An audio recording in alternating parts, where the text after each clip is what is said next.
And welcome to the CSS podcast. I'm your host, Dave. We're going to go around the horn. The gentleman to my left is my son, Sam. Gentleman right above him is Charlie, the other host. And we have a very special guest tonight for our episode is Sam Fronk. Great guy, great colleague of ours. He said he wanted to come and join the show. So, we welcome him here. And Sam, thanks for coming. Thank you for having me. I'm excited. That's good. Hopefully we won't scare you away too bad. So you can't scare me. Sam's a big Reds fan, Bengals fan, Bearcat fan. So he's got a lot to say. And we'll let him have the mic here when we go for the week that was. But before we do, we always like to just go around and just see how everybody's week was. I was good. Can't complain about anything. So, yeah, getting better now that the temperature's rising. This cold I'm done with it. So I need to needs to get warm fast here. Don't see snow again until about January, so I'll be happy. Yeah, I took a walk today for the first time, and it wasn't, freezing. So I'm doing great. Like freeze your face off. Right. Right. Yeah, I'm officially done with moving. So, woohoo! Got the daughter all situated up in Columbus. So I'm done. No more cross country. I am 17 half an hour trip. But I am done. Do not call me, Crawley. I'm done. Maybe I might drive the truck for you, but that's about it. All right. Let's go ahead and get into the week that was. Got it. Like I said at the beginning, we got a really good show.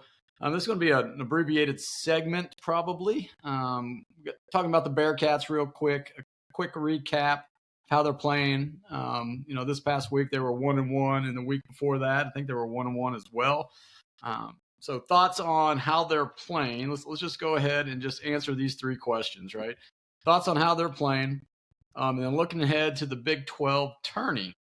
What does UC need to do to secure a bid in the Big Dance? I mean, real quick, I've saw some things. I know they're on the outside looking in, but they go 3-1. That puts them at 19-12 overall in their next 4 games. Is that good enough, or do they still have to do some things in the tournament? I think what they still have to do. Yeah, I think it would depend on who those 3 wins are against. If Houston is one of those wins, that's different than Kansas State, because Houston's would be a quad 1 win on the road. If they go 3-1 and their loss is to Houston, then I don't think it's like Houston. They got to beat Houston because they're behind the 8 ball right now. Yeah, I think they have to go 4-0, and then maybe win the first game of the tournament just to feel better about themselves. But it's looking pretty bleak right now. I don't think they can go in Houston and win. But yeah, I would not put money on that. No, I wouldn't either. Yeah, I'm with Sam there. I think they've got to go 4-0. That would get them to 20 wins, get them to 500 in conference play.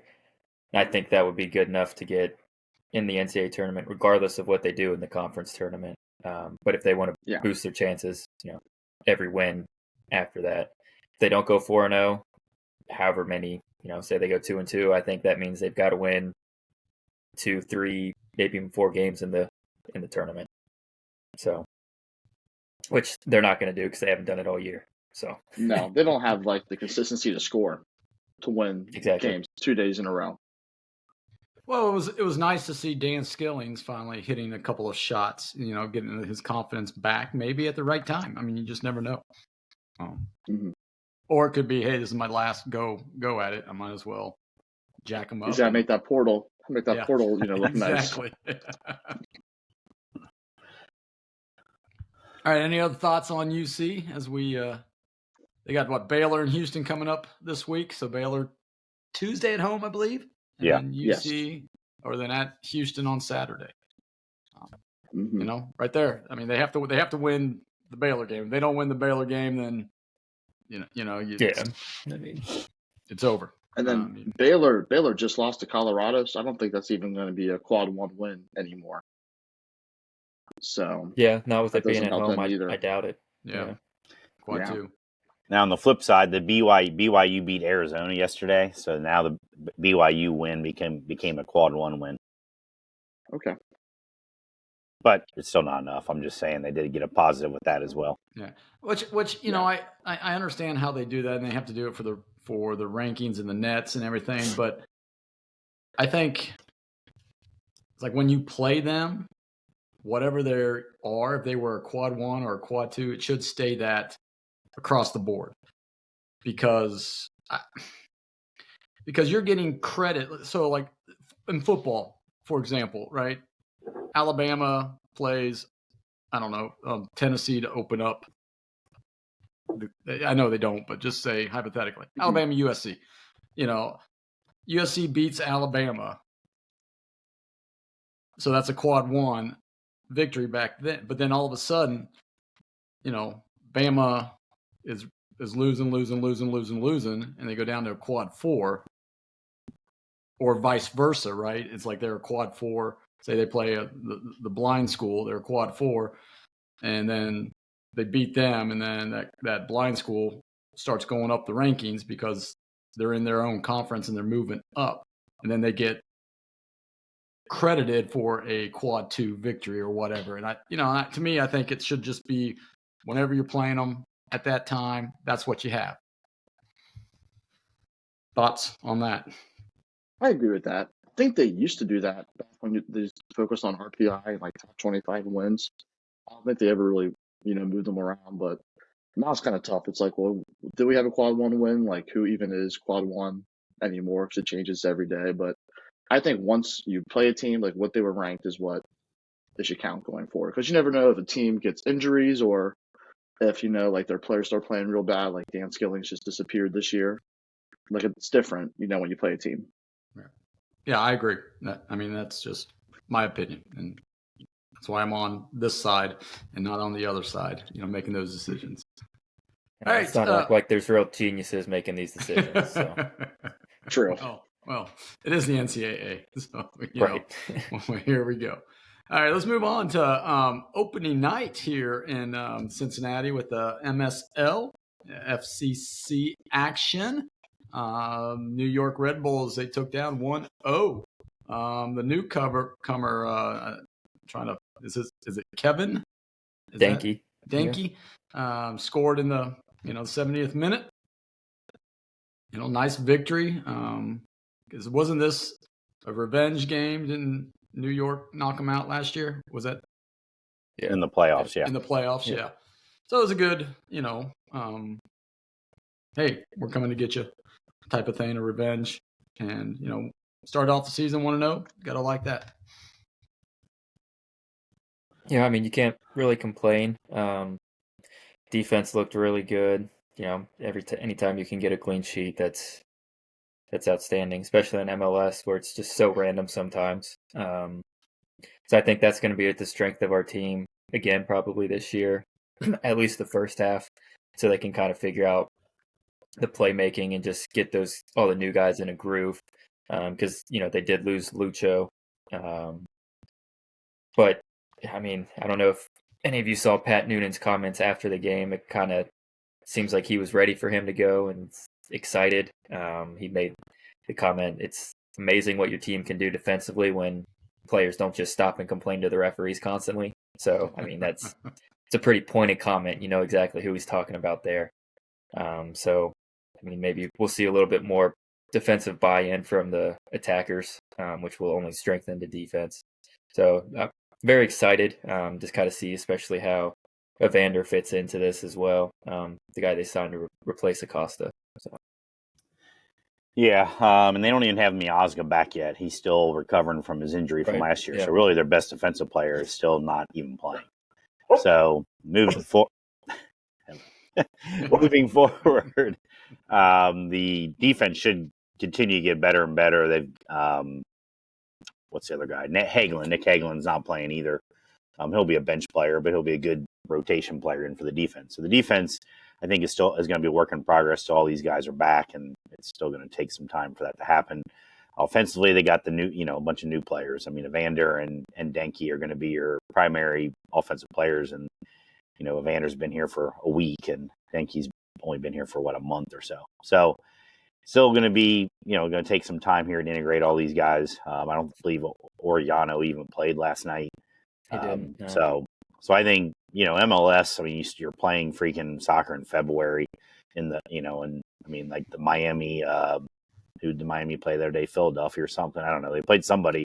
It was like City, 5 degrees or something when they were playing. I mean, it's ridiculous. So, it's not even, they shouldn't even count that game. But it's, so I don't put any stock into what's going on right now in soccer. It's such a long season and you just got, a lot of ups and downs. And on paper, again, Cincinnati on paper always worries me when they say that we're supposed to be really good because UC basketball is supposed to be really good on paper and the Bengals are supposed to be really good and blah, blah, blah, blah. So, but on paper, I mean, a lot of people are picking FC Cincinnati to win everything this year. Like they really like the moves they've made. Lucho disappearing was offset by Evander, who's younger and more bought in. And so I'm looking forward to the season. I think they got a chance to be really good. Fronk, you got anything to add? No, I don't watch soccer. There we go. There's two. All right. Spring training just opened up this weekend, and the Reds, 1 out of 2. And there were 3 games. They had a split squad, and they split the split squad. Ellie Dela Cruz, 2 bombs from both sides of the plate, which is nice to see, hitting a left-hander. Graham Ashcraft in the game against Milwaukee threw nice 2 innings of clean work. Nick Martinez today threw 2 innings of no-hit ball as well. Hunter Green is, he was feeling out the process, and he got hit hard in the first inning, but settled down after that. Thoughts on baseball being back? Fronk, go ahead. I know you're chomping at the bit. I mean, obviously, it's always exciting when you turn in the car. You listen to Jeff Brantley, Tommy Thrall for the first time of the year. It's like it's time. It's going to finally get warmer. Honestly, for spring training this year, just don't get hurt. I mean, last year, not having Matt McLean killed them. And TJ Friedel, I don't think he ever got healthy enough to get in a rhythm. So I think having those 2 healthy, you're going to make a big difference. And making sure, Hunter Green, Nick Martinez stay healthy, Nick Lodolo stay healthy. And I'm interested to see how Marte does in spring. I know a lot of people don't think he's even going to make the team, but it's interesting to see, after the suspension, after all that, see how he comes back. So that's my thoughts. All right. Other Sam, what do you think? Anything?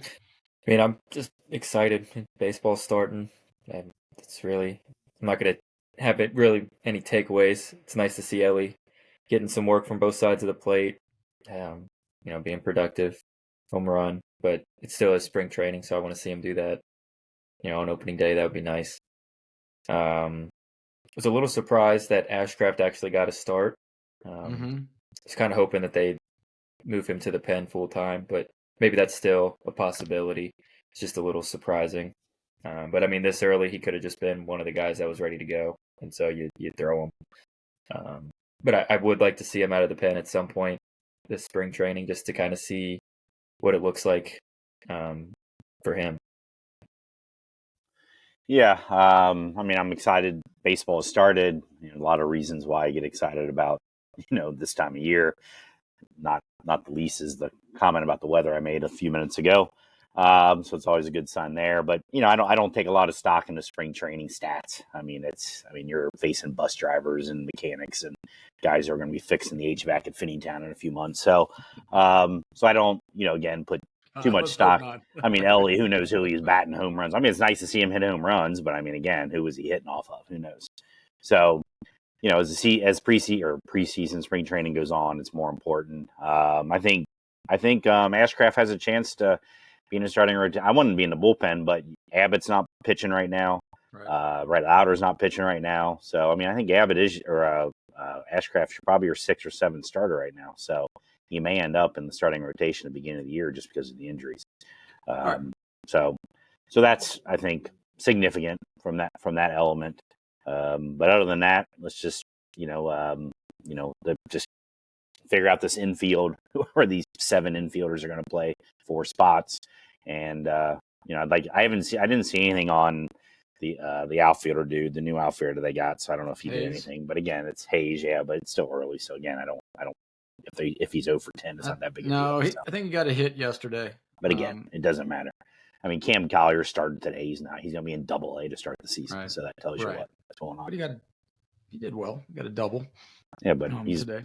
I don't care if he's batting 500 that. for a Double-A team. But it's good that he can come up to big league camp and produce. That's always nice. In 2027. Yeah. It's just good. I'm excited. Terry Francona, even though he's 0-2 right now, but it's spring training, so hey, we're not going to hold that against him. But it's going to be interesting to see if Dougie makes the starting rotation or not, and what do you do then, or what do you do if he doesn't make the rotation? Do you put him in the bullpen? He does have options, but I don't know if he would. I mean, he might refuse to go to AAA. I mean, I don't know. Who, Ashcraft? Yeah. He ain't going to refuse to go to AAA. I mean, if he can't refuse. Well, I mean, what's he going to do? Just not pitch and sit out? Maybe. You never know. Who does that? Carson Palmer. I think he's a little different than Graham Ashcraft, who's making the minimum or whatever. So. Just a little bit. Yes, I know. But I mean, I guess what I'm saying is if there's an open spot in the bullpen, because right now I think there would be one if Graham is going for the starting rotation. Do they leave that spot open just in case he doesn't make it and then they put him in the bullpen? Or do they say, hey, you're going to AAA? Or do they send Abbott down to AAA? I can't see Abbott going down to AAA. I mean, he'll go to AAA if he doesn't pitch until the end of spring training. Yeah. Right. Yeah, I think it'll all play out we'll see the injuries and everything. I think it'll all work itself out. Just hopefully we don't get into the spot where 4 or 5 guys are starting the season injured. Right. That's the key. And our medical staff history. Right. Yeah, because I mean, if they're injured now, we'll reevaluate them in June, and then I mean, at least actually. I mean, I know we don't have. I mean, Frank's favorite manager, David Bell, is not around anymore to say, well, this injury we know is just day to day. He's got a little tweak, and then the next day they come out and say, well, he's done for the season. So hopefully we don't hear that anymore with Tinkerbell, floating around wherever he ended up at. They'll be a little more honest. They'll be a little more honest in their evaluation. Yeah, he's an assistant vice president. Yeah, he'll never manage. He'll never manage again. I would bet a lot of money on that. He will never manage again. No. All right. So that's enough of spring training. I got a lot of games. 34 days. Well, 33 days tomorrow to opening day. Yay. Here we go. All right. Nothing significant on the Bengals. I mean, they cut some people. JJ Watt. He's looking at houses. Do they see him in the airport? Somebody's report they saw him at the airport or something. Until I see him in Over the Rhine or downtown on the banks. I mean, they're on 2 months now where they haven't given up a goal. I mean, that's insane. That is. But they cut Sheldon Rankins, which is a no-brainer. You saw that coming. Yeah, and there's a few more that we'll probably talk about later. But until decision comes down to T and Chase, I think it has to go Chase first, then T, and then. Well, T's under the gun a little bit with the. Yeah, but they can tag him, but they don't need to. I'm saying, will they tag him? That's yes, they're going to tag him. If they don't, I mean, that's the first domino to fall. Right. But if they don't tag him, then the front office is just stupid because then he walks for pretty much nothing. At least if you don't want him, tag him and trade him,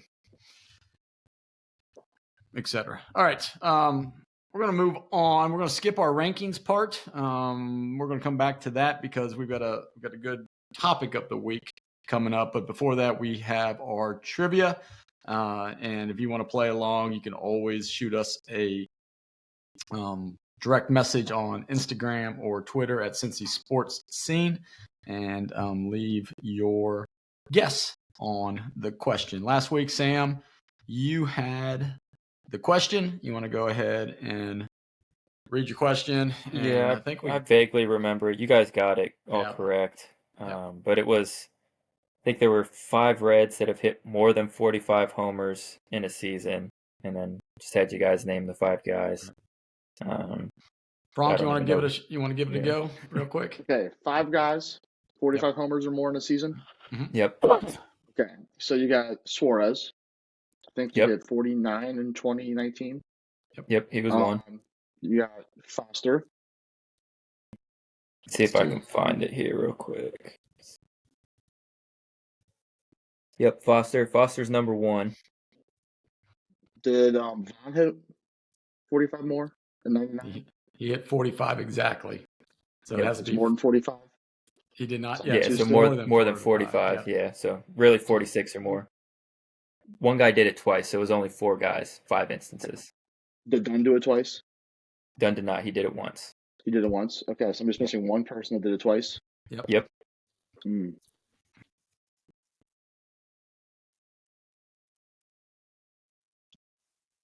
What can I get like what era it was, or do I just got to guess? How about I'll give you this clue. How about I think you just did. Yeah, I did, but how about okay.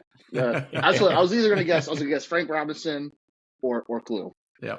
I was gonna say think Derek Dietrich in the muscle shirts. Yes. Yeah, no sleeves. No sleeves. Big clue. Yeah. All right. So now, Carly, you got this week's, and Carly likes to go like three-parters with 12 answers each. So you got to what you think, Mr. Scoreboard Stumper. Yeah. That's right. So I did this one based on the topic of the week. So, but it's college basketball. But here's your question. So we have 4 regions, geographic regions that we're looking at for our topic of the week in our Mount Rushmore: West, East, South, and Midwest. So tell me in order, college basketball national champions from each region. Who has the most national championships? Which region? Who has the second, the third, and the least number of national championships? Ooh. There's been 84 national championships since 1939. 2020 was a COVID year. It was canceled. So since 1939, there have been 84 champions. Who has won the most? Which region? Well, West is UCLA.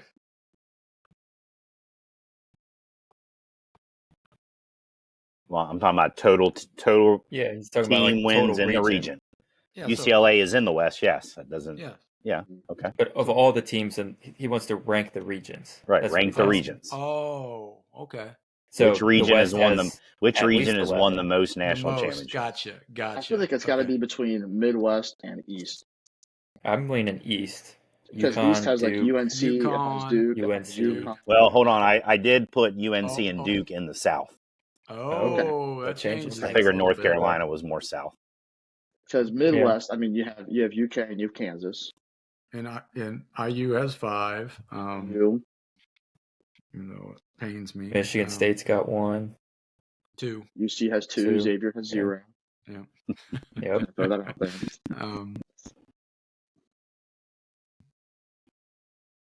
OSU has 1 too, I think. Ohio State. Yeah. They might have 1 or 2. Louisville has 2. I think they won the. Yeah, I think Ohio State does have 1. Yeah. Ohio State has 1. I put Kentucky in the Midwest, by the way. In the Midwest, yeah. So I would say.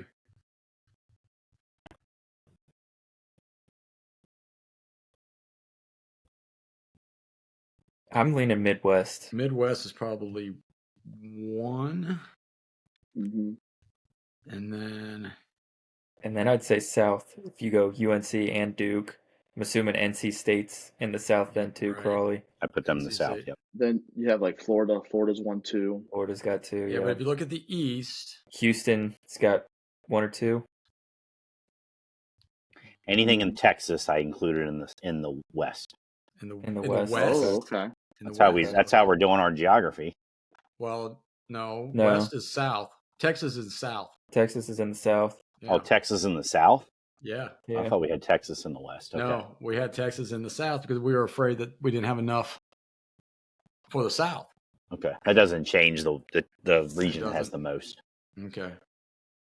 I would probably go Midwest, then South, then West, then East. Then East. That's what I was thinking too. Because UCLA's going to heavily inflate it. Well, they have 12, right? And then like San Francisco has 1 or 2 from when Bill Russell. They've got 2. Arizona's got 1. Mm-hmm. And then, actually, that might be it. Yeah, that might be it. I'm thinking about it. Well, if you put Texas in the West, and I can change. I can change it. Well, yeah. But we can put the Texas schools in the South. Because you got the South. El Paso, UTEP, and Houston. I don't think the East has that many outside of, like, I know Syracuse has 1 or 2. UConn has a few. UConn, Villanova. UConn's got 5. Nova's got 3. 3 or 4. Georgetown. How many do they have? How many does St. John's have any? St. John's does not have any that I'm remembering. Georgetown has at least 1. Out west, you got UNLV with 1. Yeah. How many does UCLA have? They have like 10, like by themselves. They have 11. 10 with Wooden and 1 with John, or the other guy. I can't remember his name. They actually have 12. Because I think Hubie Brown won 1 when he was there. Or not Hubie, but Larry Brown. 1980. So what are we going with? What do we got? Say Midwest 1. Midwest 1. Yeah. Midwest is 1. And then probably Who's West number 2? Would be 2. How many does Duke have? Up Weston. Duke's got 6. Maybe only 5. Because Carolina has 2. Carolina's got more than Duke. Do they? Yeah. Well, they're both in the South. Right. Yeah. I'd go South as 2. You go South? South, then West, then East. Yeah. Okay. Midwest is first. They have 30 total. It's the West that's second. Okay. By about 5. Okay. Because you're some older ones. Stanford won 1 back in the 40s. Cal won 1 back in the 40s. So there's some older ones. Oregon won back in, I think they might have actually won the very first one. First one. Yeah. I got it up right here. Yeah, 1939. Yep. Yeah, Stanford won in 42. Wyoming won in 1943. Utah won in 44. So those are, I consider all West schools. Yeah. The San Francisco won twice. Cal won in 1959. So that got counting with all the UCLA wins that got their numbers up. UNLV, somebody mentioned UNLV. So they were second, and then the South was third, and the East was fourth. All right. So ding, ding, ding, ding, ding. We don't mess around. Good job, everybody. All right. So now we're going to move on to our topic of the week, and Crawley alluded to it. It is our Mount Rushmore. We did this once before, and we did it with our rival teams. So we looked at the cities of the Reds, Bengals, and those 2 franchises, and we looked at the rivals, and we came up with that city's Mount Rushmore. So we decided to do a true Mount Rushmore where we had the United States broken up into the divisions. We had the West, we had the South, we had the Midwest, and then the East. And we had a whole bunch of different cities in there. And we had to go with the big 4 sports teams. So basketball, baseball, football, and hockey. Those were the 4 that we had to choose from. And we had to come up with our 4 Mount Rushmore people from the region. And what we're going to try to do here is we'll go around and we'll give like our, first one, and we'll just circle around to that, and then we'll see where we were, as far as debating how difficult it was, those type of things, and then we'll put it to a vote, which region has the best Mount Rushmore. So now, Sam, since you are our guest and you had the East, correct? I did have the East, yes. All right, so the East cities, we had New York, Boston, Philly, Buffalo, Baltimore, Pittsburgh, and D.C. Mm-hmm. So you're telling me my first one?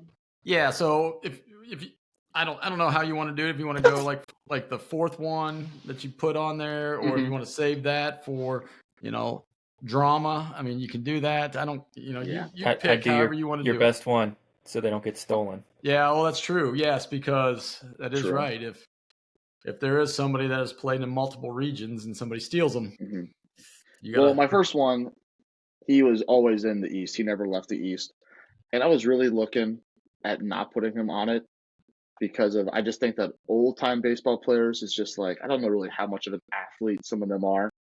But my number one is Babe Ruth, which is, you can make a case it's not an athlete, but like he's baseball's all-time leader in WAR, has a lot of home runs. So Babe Ruth is my number one.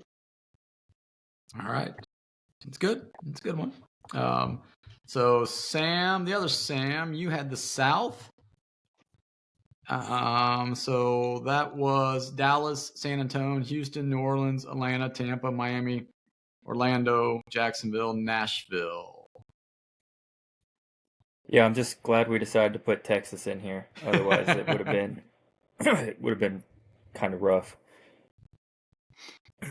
Right. Number one. Yeah, my number one. We'll go to San Antonio, Texas. We'll go with greatest power forward of all time. I'm going to take Tim Duncan. Put Tim Duncan on there. Okay. Interesting. And Charlie had the West. He elected to go for the West. And that's LA, San Francisco, San Diego, Phoenix, Denver, Seattle, Portland, Salt Lake City, and Oakland. So who's your number one out of that region? I'm going to go with Jerry Rice. Good choice. Good choice. All right. And that left me with the Midwest, Homerville. So I had Kansas City, Detroit, Cincy, Minneapolis, Indy, Cleveland, Chicago, St. Louis, Milwaukee / Green Bay. And, I had to go with Michael Jordan as my number one overall. That's a no-brainer for me. All right. So number two there, Mr. Fronk. Number two, I'm going Tom Brady. Oh. Self-explanatory. Yes. Probably should have been my number one, but if it wasn't going to be your one or two, Sam was going to snag it. I was going to take him. If you didn't take him right there, I was going to take him. Because he played with Tampa Bay. Yep. For 2 years. Won a Super Bowl. I was going to take him. Could every region have taken him? He grew up in the West. He went to school in the Midwest. True. All right, Sam, who's your number two then? My number two, I put him on here solely because he's a two-sport athlete. He played both sports in this region. I'm going Deion Sanders on primetime.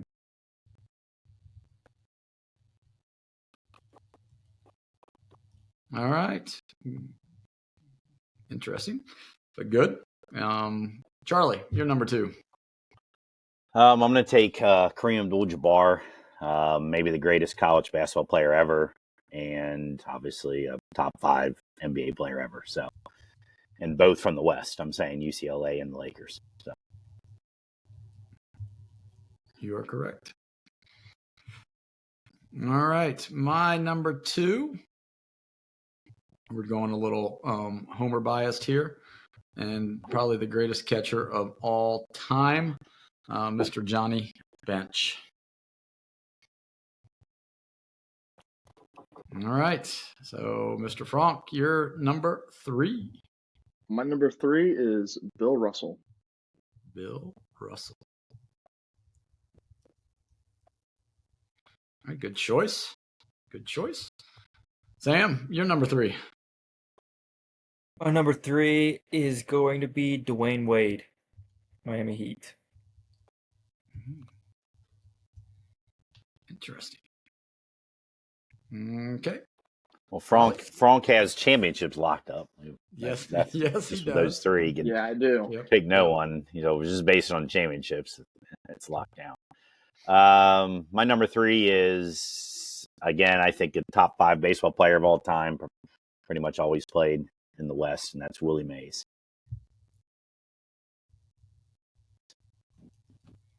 Well, you played in the I had to look to see how long he was a New York Giant. Yeah. Wasn't long enough to make my list. Right. And he was a New York Met for a year. So Right. Yeah, that was not a good year for him. Right. That was not end. a good year. Yeah. No. He was a San Francisco Giant. That's what he's known for. Yes. Yeah. Yes. But he's known for the catch. Right. All right. So my number 3. This is could be controversial. I don't know, but when you are dubbed Mr. Hockey, it's they look at you as like one of the best hockey players ever, and that would be Gordie Howe, Detroit Red Wings. I went with Gordie. My number 4 Yes. is also hockey. Alex Ovechkin. Second all time in goals, about to break Gretzky's record. So had to go there.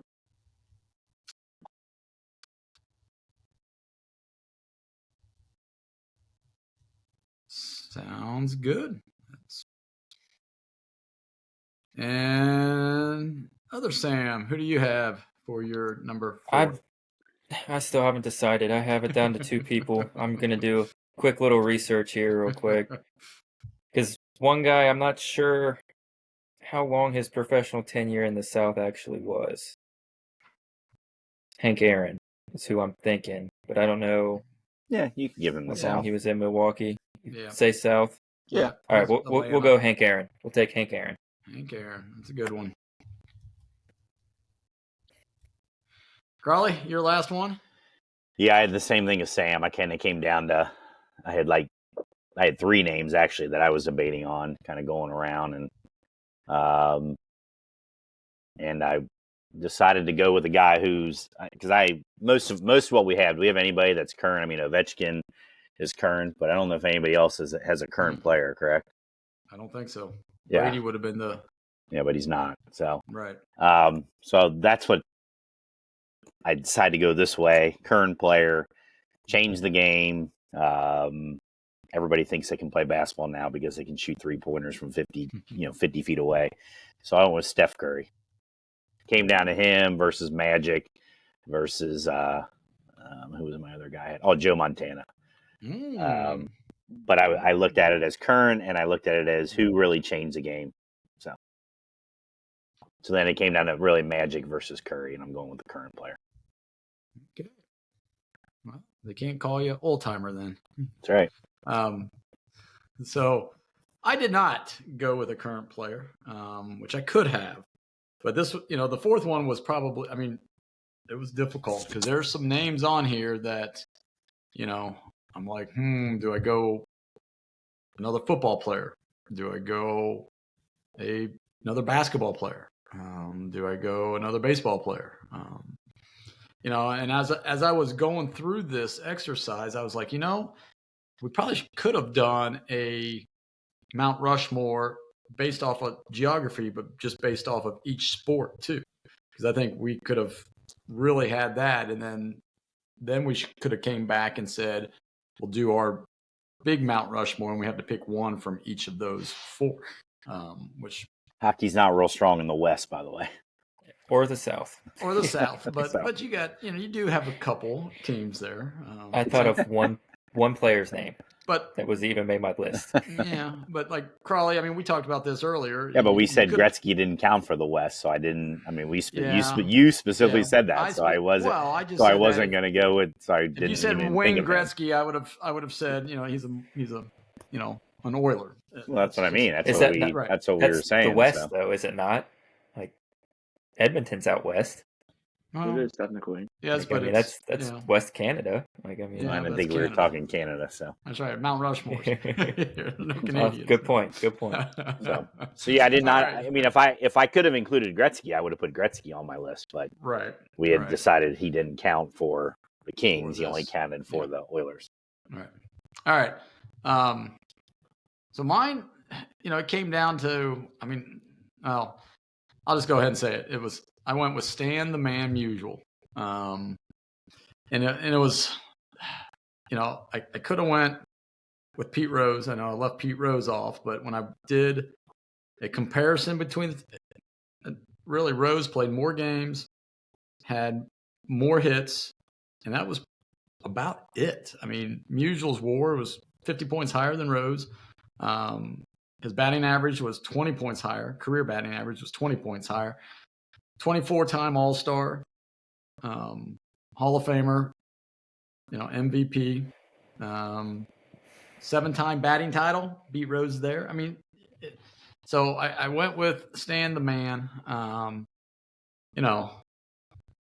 Left off quite a few. I mean, in the Midwest, and I was like, ooh. But let's go ahead and name a couple that you left off, Fronk, who you were like really debating, like you could have put them in there to say, maybe this guy, we should take that guy's place or something like that. Well, having the Yankees, there's like 20 of them, right? But yeah, you could have just had Yankees. I could have. Larry Bird it was difficult for me to leave Larry Bird off, and then Ted Williams, difficult for me to leave Ted Williams off, especially with him missing 3 of his prime years. Right. Serving in World War II, like who knows what those numbers could have been, but I was really looking for a reason to not include Babe Ruth, but I'm like, I just can't. So Babe made the cut. And then I didn't want to put Tom Brady, but you have to. So yep, you did. Sam, what about you? Yeah, I mean, I left off some Cowboy options. I went with Dion just because he was the 2-sport athlete, but I mean, Emmitt Smith, Roger Staubach, Troy Aikman, those are all names I think Cowboys fans would have thrown out there. But I also just don't like the Cowboys, so that plays part of it. I mean, some of these cities that you gave me, I don't even think they could do a Mount Rushmore themselves. So, Jacksonville, not gonna put David Garrard on here, Fred Taylor. Yeah, Fred Taylor, sure. Who was the tackle? Tony Baselli? Oh, Baselli, yeah, I guess he is a Hall of Famer. Mark Brunell. Mark Brunell. Yeah. But yeah, my 5th spot, I had Greg Maddux. I was going back and forth between him and Hank Aaron. So Maddux is probably the toughest one that I left off, I think.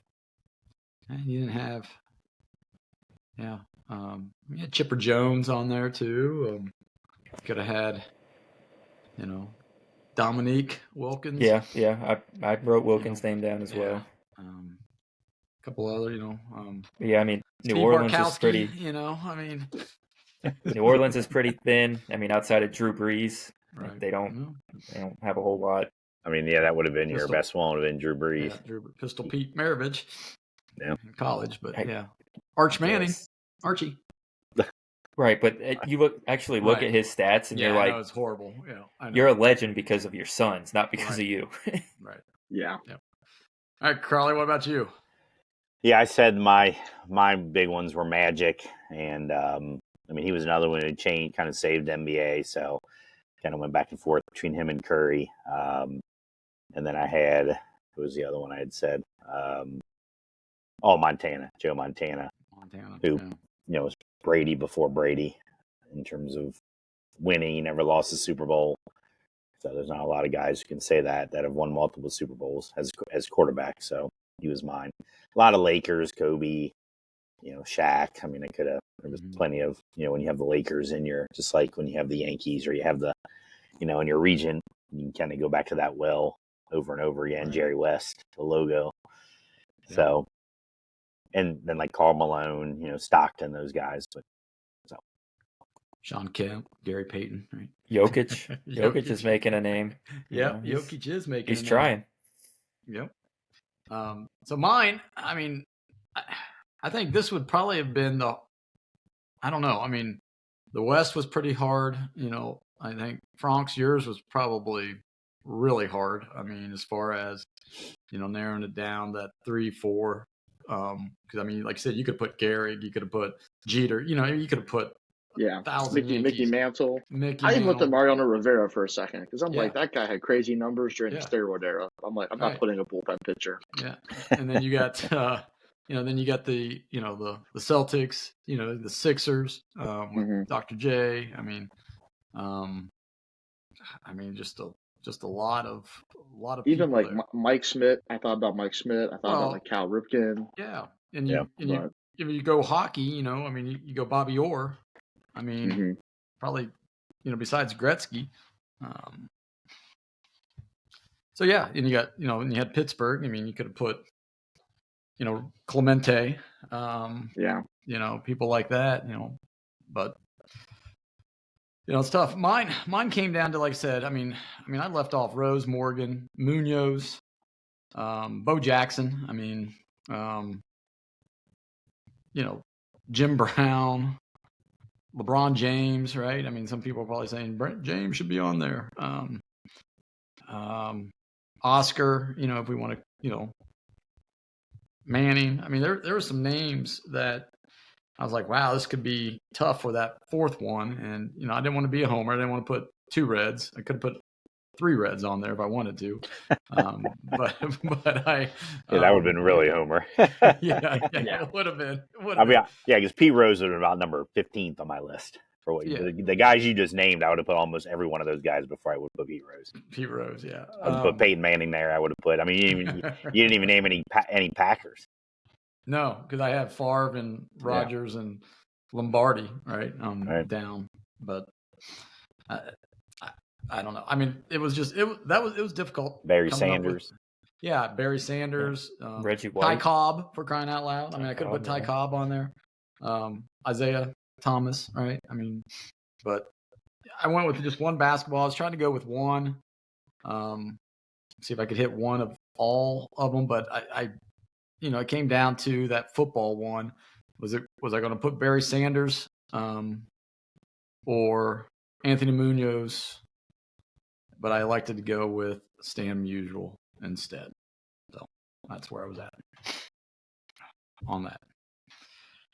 All right. Thoughts on your region or anybody else's region? Who do you think won the draft? Just looking Not me. I'll tell you that right now.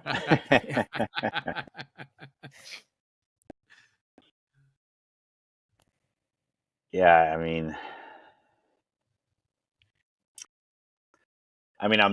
I'm very happy with my first 3. Those came to me right away. And, if you have, Mays, Kareem, and Rice, you have top.